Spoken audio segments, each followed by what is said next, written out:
esto nunca había pasado. Irán acaba de declarar una yihad, una guerra santa islámica. La última vez que se proclamó una yihad de esta magnitud fue en 1914, al inicio de la Primera Guerra Mundial, cuando el Imperio Otomano llamó al mundo musulmán a tomar las armas. Han pasado más de 100 años desde entonces, más de un siglo sin que una autoridad religiosa de ese calibre pronunciara esa palabra con esa intención, hasta ahora. Pero eso no es lo más perturbador. Lo que verdaderamente sacude los cimientos de lo que creíamos entender es lo que está ocurriendo en los dos extremos de esta guerra. Porque mientras los clérigos chiitas dentro de Irán señalan a Donald Trump como el Dajjal, la figura que en la tradición islámica representa al gran engañador del fin de los tiempos, la versión musulmana del anticristo, al mismo tiempo, al otro lado del mundo, líderes evangélicos estadounidenses lo comparan con Ciro el Grande, el rey persa que liberó al pueblo judío de Babilonia, y lo llaman el instrumento elegido para cumplir profecías bíblicas. El rey que erradicará al malvado Amalek. Dos religiones, dos textos sagrados, dos interpretaciones opuestas, y el mismo hombre en el centro. ¿Quién tiene razón? Y si los dos textos, escritos con siglos de diferencia, estuvieran describiendo el mismo acontecimiento desde ángulos distintos?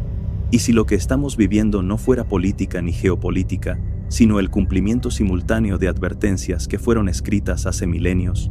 Quédate hasta el final, porque lo que vas a escuchar no se parece a nada de lo que los medios te están contando. Todo comenzó antes de las bombas, antes de los misiles, antes de que los cielos de Teherán se iluminaran con el resplandor de las explosiones.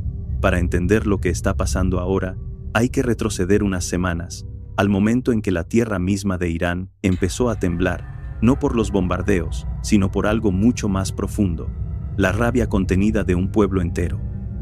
A finales de diciembre de 2025, una crisis económica brutal sacudió a la República Islámica. El rial, la moneda nacional iraní, se desplomó. Los precios de los alimentos se dispararon.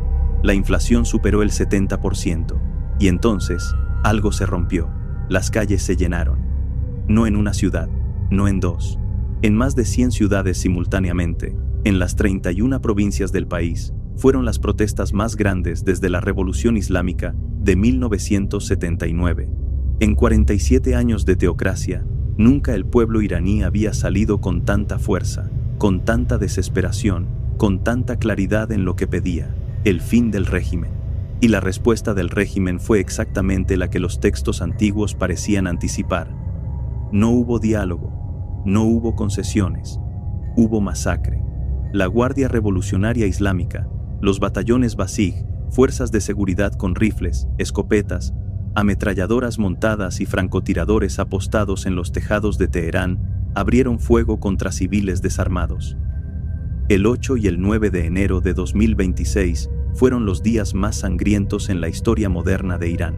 Las cifras son difíciles de procesar. El propio gobierno reconoció más de 3.000 muertos. Organizaciones de derechos humanos estimaron cifras que oscilan entre 5.000 y más de 30.000 personas. Y mientras las calles se teñían de sangre, el régimen cortó internet, un apagón total, el más largo jamás registrado en ese país, para que nadie viera, para que nadie supiera, para que el mundo siguiera mirando hacia otro lado. Pero alguien ya lo había escrito. Abre el libro de Jeremías, capítulo 49, versículos del 34 al 39.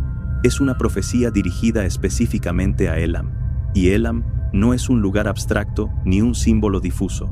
Elam es una región geográfica concreta que corresponde al suroeste del actual Irán, precisamente donde se encuentran las provincias de Juzestán e Ilam, junto al Golfo Pérsico, exactamente donde se ubican hoy las principales instalaciones nucleares iraníes, incluido el reactor de Bushehr. Jeremías escribe: hace más de 2600 años, quebraré el arco de Elam, lo principal de su fortaleza. El arco era el arma suprema de los elamitas, su símbolo de poder militar. Si traduces esa imagen al lenguaje actual, lo que Jeremías está describiendo es la destrucción de la capacidad militar de una nación. Y eso es exactamente lo que ocurrió a partir del 28 de febrero de 2026. En 24 horas, Estados Unidos e Israel atacaron más de 900 objetivos militares en territorio iraní. Bases de misiles, sistemas de defensa aérea, radares, instalaciones de almacenamiento de armamento, cuarteles generales de la Guardia Revolucionaria.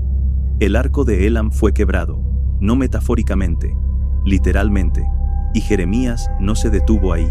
Dejen por un momento el ruido del mundo moderno y las distracciones que llenan la mente cada día.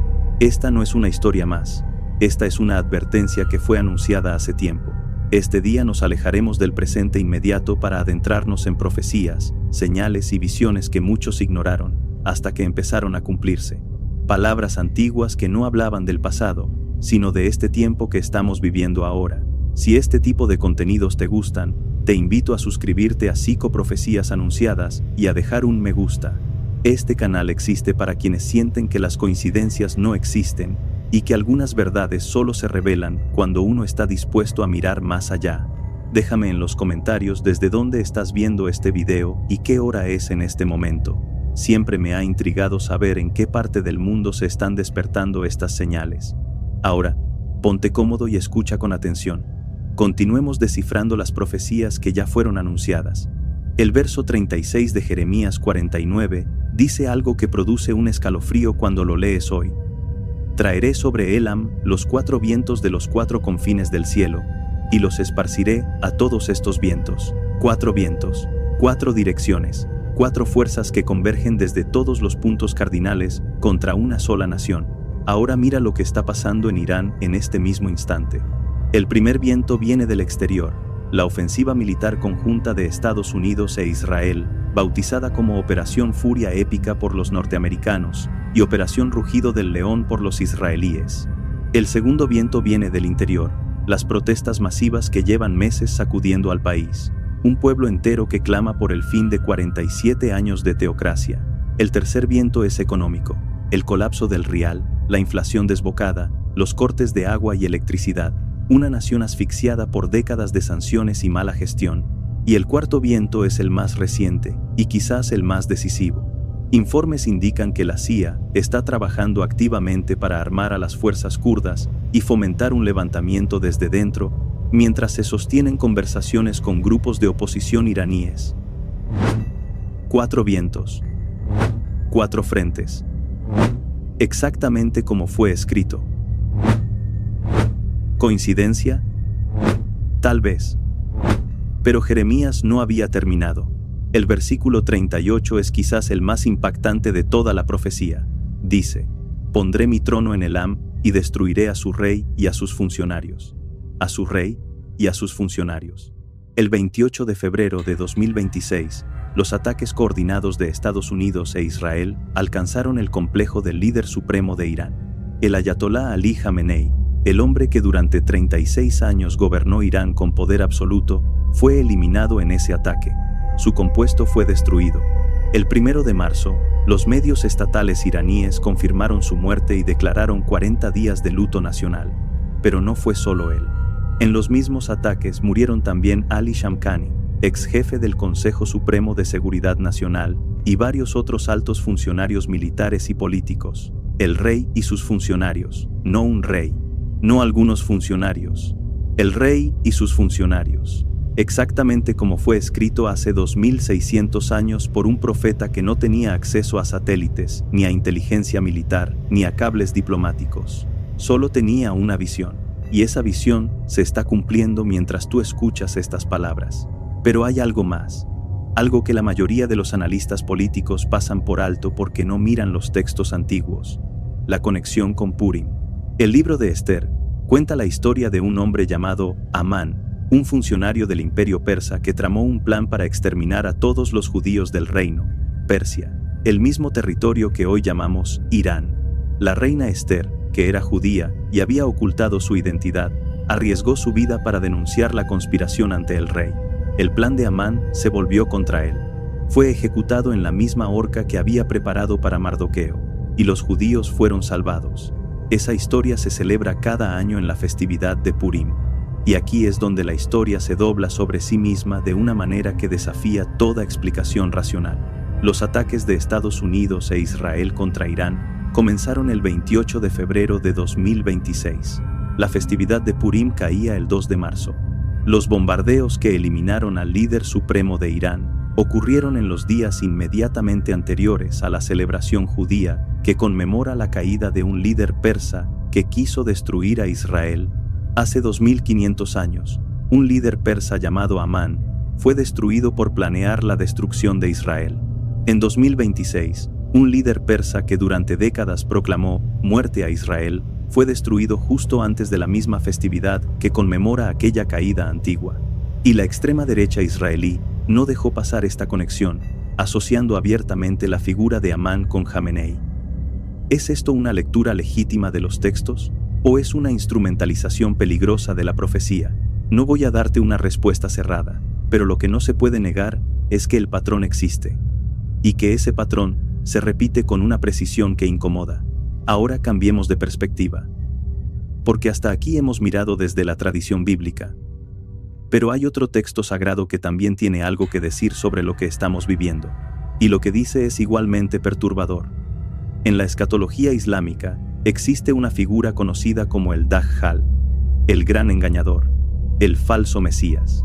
Una entidad que, según las tradiciones del Hadís, aparecerá en los últimos tiempos y engañará a la humanidad entera con su poder, sus promesas y su capacidad de destrucción.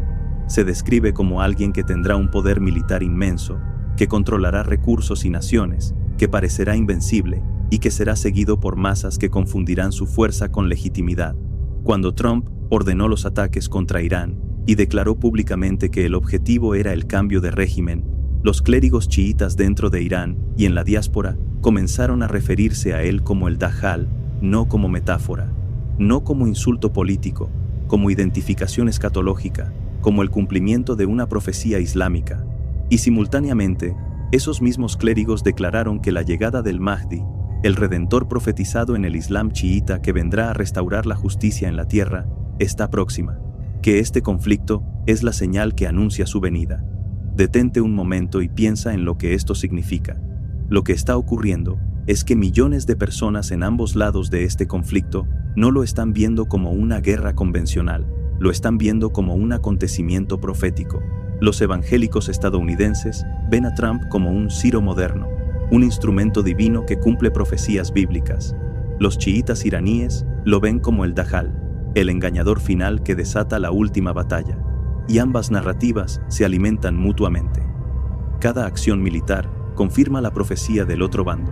Cada bomba, cada misil, cada declaración política refuerza la convicción de que esto no es política, es destino, es profecía haciéndose carne. Daniel, capítulo 8, añade otra capa de complejidad. El profeta Daniel describe una visión en la que ve un carnero con 2 cuernos, que representa a los reyes de Media y Persia. Ese carnero es poderoso, embiste hacia el oeste, hacia el norte y hacia el sur, y ningún animal puede resistirle. Pero entonces aparece un macho cabrío que viene del occidente, con tanta velocidad que sus pies ni siquiera tocan el suelo, y golpea al carnero con una furia devastadora, quebrando sus 2 cuernos. El carnero cae, su poder se deshace. Ahora lee eso con los ojos de hoy. Un poder que viene del occidente, con velocidad arrolladora, que destruye los 2 cuernos del poder persa, el liderazgo religioso y el liderazgo militar, el líder supremo y la guardia revolucionaria. Los ataques simultáneos eliminaron al ayatolá Jamenei, la cabeza religiosa y política del régimen, y destruyeron la infraestructura de la guardia revolucionaria islámica, el brazo militar del poder persa. Los 2 cuernos, quebrados por un poder que vino del occidente, con velocidad, con furia, sin tocar el suelo, porque los ataques fueron aéreos. Daniel no conocía los misiles crucero, no sabía que era un bombardero Bunove Lancer, pero describió lo que vio con las imágenes que tenía disponibles, y esas imágenes, 2500 años después, encajan con una precisión que da vértigo. Vayamos más lejos. Ezequiel, capítulos 38 y 39. La guerra de Gog y Magog. Ezequiel describe un tiempo futuro en el que una gran coalición de naciones se levantará contra Israel. Y entre las naciones que nombra explícitamente está Persia, no es interpretación. El texto dice Persia. Junto a Persia, Ezequiel menciona a Mesec, Tubal, Gomer y Togarma, nombres que muchos estudiosos asocian con regiones que hoy corresponden a Rusia, Turquía y naciones del norte de África. Una coalición multinacional contra Israel. ¿Estamos viendo el preludio de Gog y Magog? porque mira lo que está pasando. Irán lanzó ataques de represalia no solo contra Israel, sino contra bases estadounidenses en todo el Golfo Pérsico. Hezbolá disparó proyectiles contra Israel desde el Líbano en venganza por la muerte de Jamenei. Los hutíes amenazan con ampliar el conflicto. Las milicias proiraníes en Irak se activaron. Un general iraní declaró que no permitirán que se exporte petróleo desde la región hasta que el enemigo sienta la presión. El estrecho de Hormuz, por donde pasa casi el 20% del petróleo mundial, se cerró prácticamente. Frentes que se abren, naciones que se alinean, exactamente como Ezequiel lo describió. Y aquí hay algo clave. Ezequiel no dice que esta coalición gana, dice que Dios interviene directamente y la destruye. ¿Estamos ahí? No lo sé. Nadie lo sabe. Quien diga que lo sabe con certeza, te está mintiendo, pero los patrones son innegables. Regresemos a las tradiciones islámicas.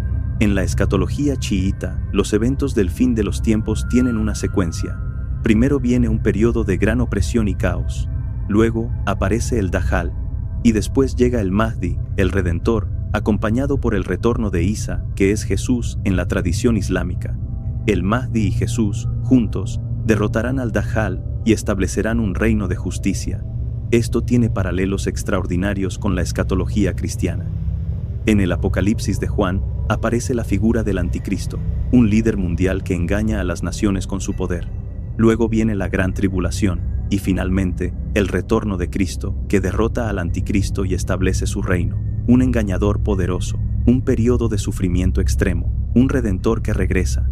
Ambas tradiciones lo describen, con nombres diferentes, con matices culturales distintos, pero con la misma estructura narrativa. Y ahora, en este momento preciso de la historia, ambas comunidades de creyentes miran los mismos acontecimientos y dicen: esto es lo que estaba escrito. La muerte de Jamenei no solo eliminó al líder supremo, creó un vacío sin precedentes. Desde 1989, no se había tenido que elegir a un nuevo líder supremo. La Asamblea de Expertos, compuesta por 88 clérigos, es la encargada de esa elección, pero muchos de esos clérigos también murieron o resultaron heridos en los ataques. Actualmente, un triunvirato provisional gobierna, y las opciones que se barajan para la sucesión son reveladoras. Una de ellas es Mojtaba Jamenei, el hijo del ayatolá fallecido. Otra opción es Ali Khomeini, nieto del fundador de la República Islámica, Ruhollah Khomeini, quien además está casado con la nieta del gran ayatolá al-Sistani, la máxima autoridad chiita en Irak. Esta opción permitiría reactivar el discurso revolucionario con una figura más joven y carismática, con doble legitimidad religiosa. El viejo rey ha caído, y ahora, del mismo linaje, podría surgir un nuevo líder. En Daniel, después de que el carnero de Persia es derribado, surgen nuevos cuernos, nuevos poderes. El juego no termina, se transforma. Y la pregunta que los textos antiguos obligan a formular es: ¿quién emerge del caos? Porque en las profecías, tanto bíblicas como islámicas, del caos no sale la paz, sale una figura, sale alguien que promete orden en medio de la destrucción. Y ese alguien, dependiendo de qué texto leas, es el salvador o el engañador. Hablemos ahora de la duración de la guerra. Trump dijo a varios medios que pensaba que el conflicto duraría 4 semanas. Netanyahu afirmó que sería una acción rápida y decisiva. Vance dijo que de ninguna manera habrá un conflicto de varios años. Pero Trump también envió una carta al Senado diciendo que no es posible en este momento conocer el alcance total ni la duración de las operaciones. Y también dijo a CNN que la gran ola del ataque aún está por venir. Del otro lado, Irán declaró que tiene capacidad para resistir más tiempo del previsto por el enemigo. Los guardianes de la revolución advirtieron que Estados Unidos ya no estará a salvo en ningún lugar del mundo.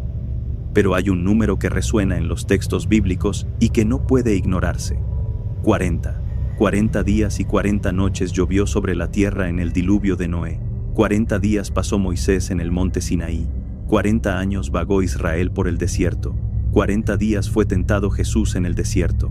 El número 40 en la Biblia siempre marca un periodo de prueba, de transformación, de purificación a través del sufrimiento. Y cuando el régimen iraní declaró 40 días de luto por la muerte de Jamenei, involuntariamente invocó ese mismo patrón bíblico. 40 días de duelo, que coinciden con el Ramadán y culminan justo antes del Año Nuevo iraní, el Nowruz, el 21 de marzo. Un ciclo de muerte que desemboca en una festividad de renacimiento. El patrón es antiguo y se está repitiendo. Volvamos a Jeremías 49. Después de describir la destrucción del arco de Elam, la dispersión de su pueblo, la eliminación de su rey y sus funcionarios, Jeremías cierra con el versículo 39, y lo que dice cambia todo. Dice: sin embargo, restauraré la suerte de Elam en días venideros, declara el Señor. Después de la destrucción, la restauración; después del juicio, la gracia. Y esto está ocurriendo de una manera que ningún político ni ningún general planeó. Dentro de Irán, de manera silenciosa pero sostenida, se ha documentado uno de los crecimientos más rápidos del cristianismo en el mundo. Miles de iraníes han declarado haber tenido visiones de Cristo, sueños con Jesús, experiencias espirituales que los llevaron a convertirse, a pesar de que la conversión es un crimen castigado con la muerte bajo el régimen de los ayatolás, iglesias subterráneas, comunidades secretas. Una fe que crece en las catacumbas de un régimen que hizo todo lo posible por erradicarla. Algunos teólogos ven en esto el cumplimiento literal de la promesa de Jeremías: pondré mi trono en Elam. No un trono político, no un trono militar, un trono espiritual. Una transformación que ocurre no desde los palacios, sino desde los sótanos. No desde el poder, sino desde la persecución. Y si eso es verdad, entonces lo que estamos viendo no es solo una guerra, es una transición profética, el fin de una era y el comienzo de otra. Imagina por un momento que estás en Teherán. Es de noche. Has vivido semanas de protestas, de miedo, de violencia. Has visto morir a vecinos, a amigos. El gobierno cortó internet, así que no sabes qué está pasando fuera de tu barrio. Y entonces empiezan las explosiones. El cielo se ilumina, las ventanas tiemblan. No sabes si es tu ejército disparando o si es el enemigo atacando. Solo sabes que el mundo que conocías se está desmoronando. Y en ese momento de caos absoluto, algo dentro de ti se quiebra. No de miedo, de algo que no tiene nombre pero que se parece a la rendición, no ante el enemigo, ante algo más grande. Y te preguntas si todo esto ya estaba escrito, si las oraciones de tu abuela, las profecías que leías de niño, los versículos que memorizaste en la escuela coránica, las historias sobre el Mahdi, sobre el fin de los tiempos, si todo eso estaba hablando de este momento, de esta noche, de este cielo en llamas. Eso es lo que están viviendo millones de personas ahora mismo. Buscan sentido en medio del sinsentido. Y esa búsqueda es, en sí misma, una profecía cumplida. Porque ambos textos sagrados predijeron que en los últimos tiempos, la humanidad buscaría desesperadamente respuestas, y que las respuestas ya estaban escritas. Hablemos de la psicología detrás de la profecía. Hay quienes dicen que las profecías son coincidencias magnificadas por el sesgo de confirmación, que buscamos patrones donde no los hay, y esa crítica es válida. Pero el sesgo de confirmación también puede funcionar en la dirección opuesta. Puedes estar tan entrenado para descartar patrones que terminas ignorando señales genuinas. ¿Cuántas coincidencias se necesitan antes de que dejen de ser coincidencias? Jeremías describió la destrucción del poder militar de Elam. Ocurrió. Describió los 4 vientos contra ella. Hay 4 frentes identificables. Describió la destrucción del rey y sus funcionarios. Ocurrió. Los ataques ocurrieron justo antes de Purim, repitiendo el patrón del libro de Esther. Daniel describió un poder occidental que destruye los 2 cuernos de Persia. Ambos fueron destruidos. E Irán ha declarado una yihad por primera vez en más de un siglo, mientras sus clérigos llaman al presidente de la nación atacante el anticristo islámico, y los líderes religiosos de esa nación lo llaman un rey bíblico. ¿Cuántas capas de correspondencia hacen falta? No tengo la respuesta, pero la pregunta merece ser formulada con seriedad. Y aquí llegamos al corazón de todo. Hay algo que conecta la Biblia y el Corán de una manera que trasciende las diferencias teológicas. Ambos textos advierten sobre lo mismo: el peligro de confundir poder con verdad. En la tradición islámica, el dajjal es peligroso no porque sea fuerte, sino porque es convincente. Engaña a las naciones con poder aparente, ofrece paz, pero es sometimiento. La humanidad lo sigue no porque sea bueno, sino porque tiene miedo. En la tradición bíblica, el anticristo funciona de manera similar. Le fue dada autoridad sobre toda tribu y pueblo y nación, Todos le adorarán. No por amor, por miedo. Ahora mira el mundo. En un lado, un líder que ordena bombardeos masivos y habla de cambio de régimen mientras sus seguidores lo visten con ropajes proféticos. En el otro, un régimen que masacra a 30.000 de sus ciudadanos en las calles y luego llama yihad contra el enemigo externo para desviar la atención. ¿Quién es el engañador aquí? ¿Y si la respuesta más perturbadora es que ambos lo son? ¿Y si la profecía no señala a un solo engañador, sino a un sistema completo de engaño donde el poder se confunde con la verdad y los pueblos quedan atrapados entre dos narrativas que los usan como peones en un tablero que no diseñaron? Piensa en el pueblo iraní, no en el régimen, en la gente, en la madre que perdió a su hijo en las protestas de enero, en el padre que no sabe si su familia sobrevivió a los bombardeos, en la joven que salió a las calles sin velo, arriesgando su vida, pidiendo libertad, y recibió balas. Esa gente no eligió esta guerra. Están atrapados entre un gobierno que los masacra y un ejército extranjero que los bombardea, y ambos bandos dicen estar cumpliendo la voluntad de Dios. Eso es lo verdaderamente profético de este momento, no los misiles. El hecho de que millones de seres humanos estén siendo sacrificados en nombre de narrativas sagradas que, en teoría, fueron escritas para protegerlos, para advertirles, no para justificar su destrucción. Hay un versículo en Mateo que dice: «Oiréis de guerras y rumores de guerras. Mirad que no os turbéis, porque es necesario que todo esto acontezca, pero aún no es el fin». Y en la Sura al-Anbiya del Corán se lee que toda alma probará la muerte y que serán puestos a prueba con el mal y con el bien. Ambos textos advierten contra la turbación, contra entregar tu discernimiento al miedo, porque el miedo es el terreno fértil del engaño. Cuando tienes miedo, aceptas cualquier explicación que te dé certeza.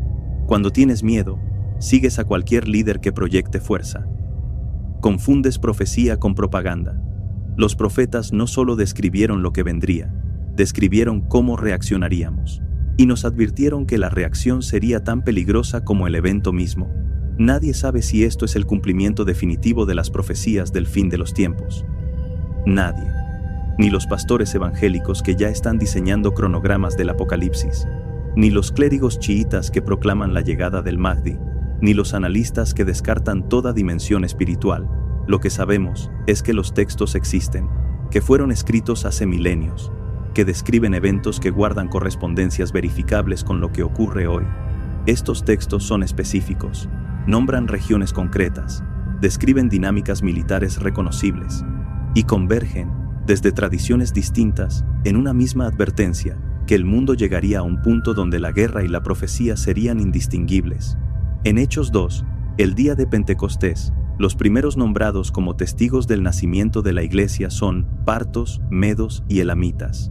Los tres pueblos que habitaban el territorio del actual Irán fueron los primeros en escuchar. Irán estuvo ahí desde el principio, no como enemigo, como testigo.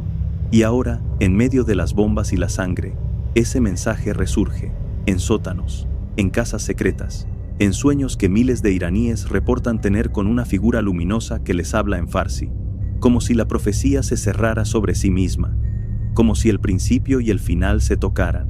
Pondré mi trono en Elam. No dice, pondré mi ejército. No dice, pondré mi bomba. Dice, mi trono. Un trono es un símbolo de presencia permanente. No es una invasión, es una instalación, no es un ataque, es una residencia. La diferencia entre poner un ejército y poner un trono es la diferencia entre conquistar y habitar, entre destruir y transformar.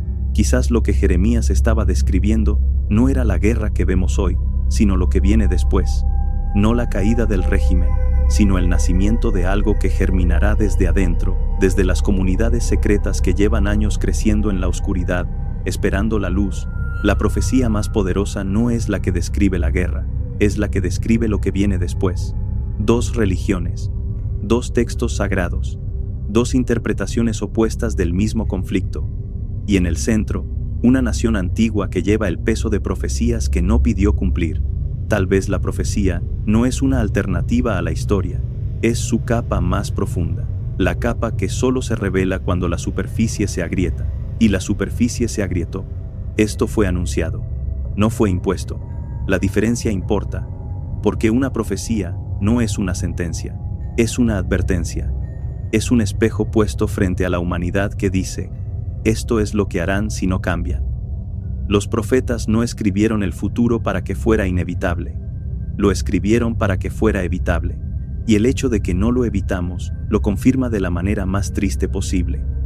Pero si los textos tenían razón sobre la destrucción, también la tienen sobre la restauración. Si acertaron en el juicio, también acertarán en la promesa. Y la promesa, en ambas tradiciones, es la misma. Que después de la noche más oscura viene un amanecer que ningún poder humano puede detener. La pregunta que te dejo no es si las profecías se están cumpliendo. Creo que después de todo lo que hemos visto hoy, esa pregunta se responde sola. La pregunta verdadera es otra. Es más personal. Y es esta. Si todo esto ya estaba escrito, si los textos más antiguos de la humanidad describieron con precisión lo que estamos viviendo hoy, ¿qué dice eso sobre lo que aún no ha ocurrido? ¿Qué más está escrito que todavía no hemos visto? Y lo más importante, ¿estás preparado para lo que viene? Déjame en los comentarios qué señal te inquietó más y por qué. Y si hay alguien en tu vida que necesita escuchar esto, comparte este video. A veces la señal más importante no es la que ves, sino la que decides pasar a alguien más. Nos vemos en el próximo video de Psicoprofecías Anunciadas. Las señales ya fueron dadas, solo falta quien las quiera ver.